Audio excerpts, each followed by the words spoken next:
Shrek is sus. He was walking all over the kingdom, scaring everyone and everything. Whoa, I see. Shrek, what do you have to say for yourself? Yeah, he was walking around all creepy-like when the lights went out. Yeah. And burn him off! Burn off all ogres! Ogres.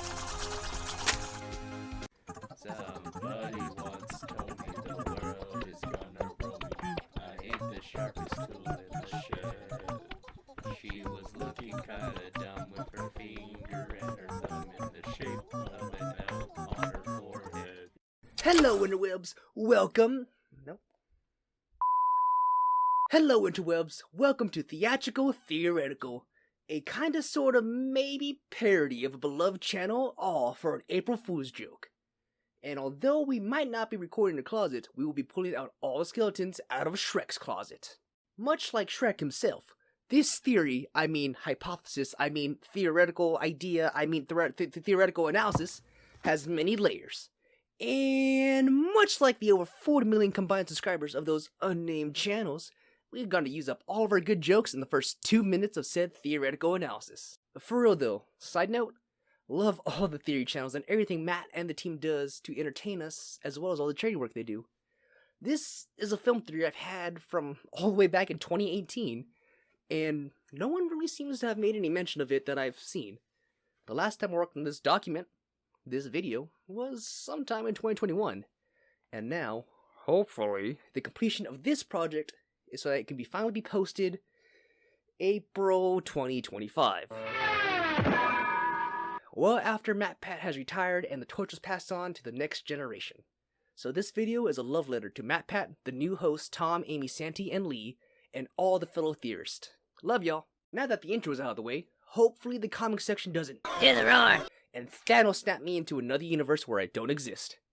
And yes, I will be keeping the original jokes and references I made when I first wrote this document.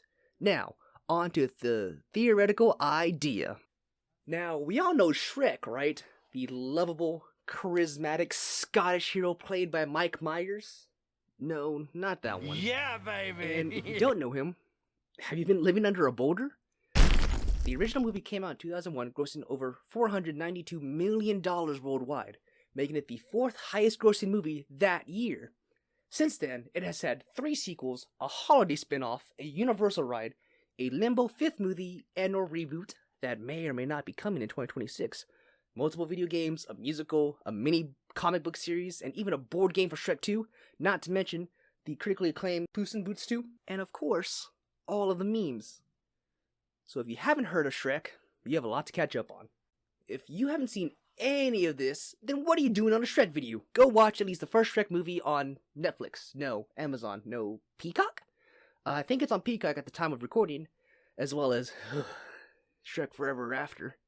And hashtag not sponsored, use a VPN to find the others, NordVPN or one of those other VPN things, because they protect your privacy and junk online with its onion layered encryption or something, right? Because the other movies aren't on Peacock, I don't think. I don't know. So, use it to say you're from Antarctica or something, and that way you can watch whatever you want, wherever you are. Because, there are other means to watch, but you wouldn't download an onion now, would you? And not like you need an excuse to see the best theatrical experiences there is, am I right? So now that hopefully you quote-unquote legally watched all the Shrek movies, the musical, the multitude of holiday specials, and gotten scared or blessed by Shrek is Love, Shrek is Life, let's get to this theoretical analysis. If I remember correctly, the side stuff doesn't include any ogre-specific lore, so we may exclude those from this theory. Looking at you, Puss in Boots. So if I forget anything, please let me know. But back on topic, throughout the films, there's only one movie where we see any ogres besides the Shrek household. In Shrek Forever After, there are hundreds of other ogres that are being hunted down. But why now? Why in this movie do we suddenly see so many more ogres? And that is what got me thinking.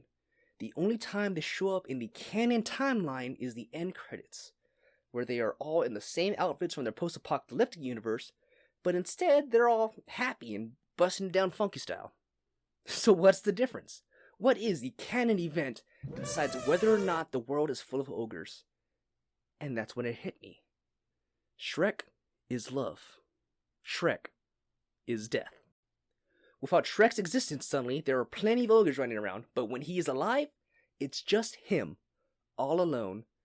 Ain't no one there beside him. His problems are all gone. There's no one to deride him. But you gotta have friends. Stop singing! I hope that wasn't too bad. Today, I'm here to present to you the reason why there are no ogres in the main timeline of Shrek, and that it is all his fault. He isn't portrayed by Mike Myers, but he is portrayed by Michael Myers.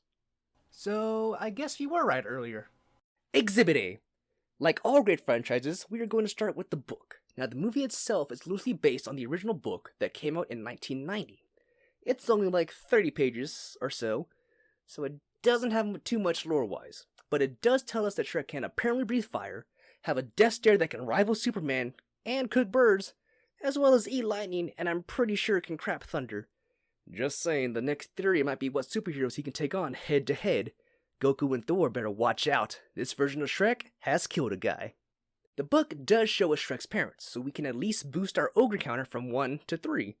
He does still marry a princess, but honestly, she may as well be related to Gonzo. She doesn't even look like an ogre. So other than that, the book doesn't give us much. So we have at least 3 ogres now, but that isn't in the canon universe of the movies. Exhibit B. Time to get into the nitty-gritty movies. The first Shrek movie begins with a manhunt, or, well, ogre hunt? The poster we see at the start heavily resembles Shrek, and they all know the whereabouts of his house.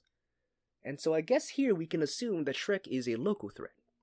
However, the poster is surrounded by older, more worn-down wanted posters. If ogres had been a problem in the past and had been hunted before, wouldn't that sign be just as worn down and depict a more general ogreish look?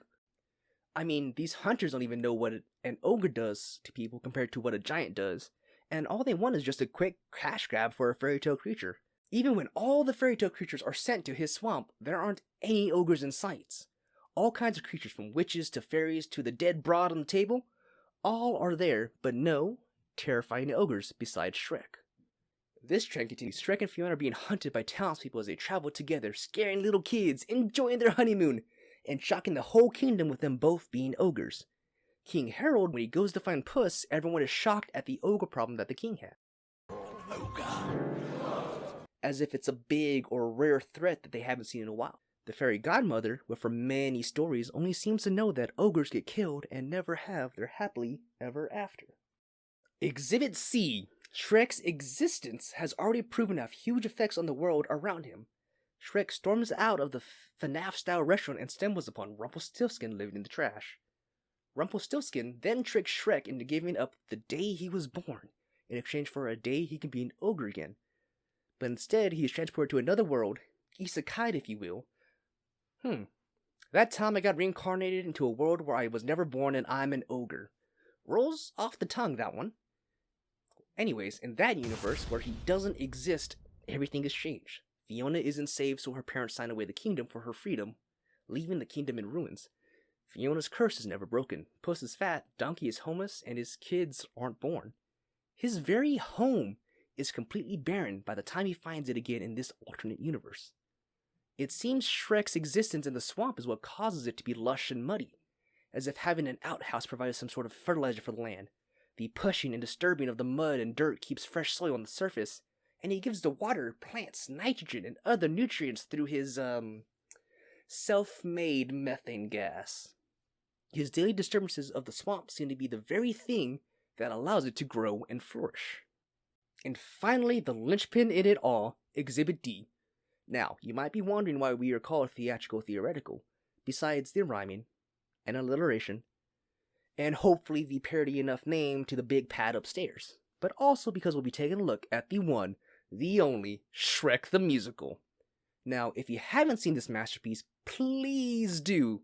But here's basically a quick rundown. It's a retelling of the first Shrek movie, where we get some smaller details. We see Shrek's parents, remember that for later. We learn that Lord Farquaad is a son of Grumpy the Dwarf, and we even get a song sung by 3 different Fionas about growing up in the tower. The musical gives us the origins of Shrek. Much like the book, we get a glimpse of his parents being, well, I guess average ogre parents? They send Shrek off at the ripe old age of 7 into the world with nothing but a sandwich, as well as his boots, and a song about how his dreams won't ever come true, and how he can possibly be murdered for simply existing. We follow the young Shrek walking past the villages, knights, and even princesses without a care in the world, just trying to make friends. His parents warn him in their song to go places where he won't be seen, but to try to stay close to any paths.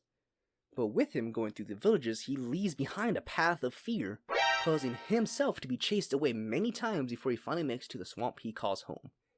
And this is where my theoretical analysis first comes to mind. Because Shrek is so careless with his travels, I believe that this is what leads to all ogres being hunted down or forced into hiding. Shrek alerts the different towns of the presence of ogres instead of hiding from them, scaring any and all people. This leads the people to feel like they're in danger, and that with one ogre, there has to be more coming, right? So they grab their pitchforks, bows, and torches to hunt any ogres. By the first Shrek movie, many of the ogres have been dealt with or pushed deeper into hiding. That is why, without Shrek existing, we get to see the different ogres. We see Fiona gather them as resistance. We get to have our chimichanga stand! But Shrek is alive, wandering the world looking for a place to call home. He doomed the rest of ogre kind, causing him to be truly alone. But that's only a theoretical. A theatrical theoretical. Happy April Fools, everyone! How did that go? Not bad for my first theory, eh? It's probably on the shorter side, I have no clue yet, and I probably missed a bunch of stuff, but I just wanted to have some fun making a video based on some of my favorite channels on YouTube. Like I said, I've had this idea for years, and I finally had time to sit down and rework it. Big props to Matt Pat, the new host, and the crew for working on these kinds of videos for so long. Working on this, I really appreciate everything they do to get videos out for us. Well, they do say imitation is the best form of flattery, so I hope y'all enjoyed. And a big thank you to the Chiptype for providing some voice lines for us at the start. And the biggest thank you to all the theorists out there. Peace out.